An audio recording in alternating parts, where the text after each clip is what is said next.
July 13th, 2014. Maracanã Stadium, Rio de Janeiro. Extra time in the World Cup final. Argentina against Germany, and the entire nation of Argentina is holding its breath. 27-year-old Lionel Messi stands on the biggest stage of his career, 90,000 voices around him, and one trophy standing between him and history. For a month, Messi had carried a team that many believed wasn't good enough to be here. 4 goals in the group stage. Moments of brilliance that dragged a flawed Argentine side through match after match.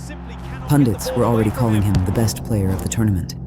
Fans back home spoke of destiny, of finally ending a wait that had lasted since 1986, since Diego Maradona lifted that same trophy and became a god in a country hungry for heroes. Messi wasn't just playing for a title, he was playing to finally answer the question that had followed him his entire career. Could he do for his country what he did every week for Barcelona? The first half ends goalless. The second half ends goalless. Extra time begins, and the tension in the stadium becomes almost unbearable. Chances come and go. A shot inches wide, a save at the last second. And then, in the 113th minute, everything changes. Mario Götze, a substitute, controls a cross on his chest, and in one motion, volleys it past the Argentine goalkeeper. Germany 1, Argentina 0. The Maracanã, filled with blue and white, goes silent. Messi has minutes left to respond. He doesn't.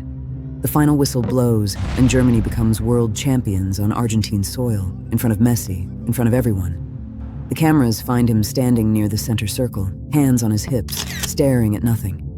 Not shouting, not crying, not yet. Just still.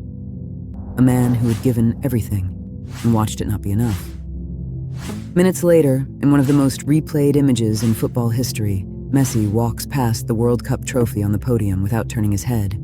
He receives the Golden Ball, the award for best player of the tournament, and it means nothing to him in that moment. It feels less like an honor and more like a reminder of what he didn't win.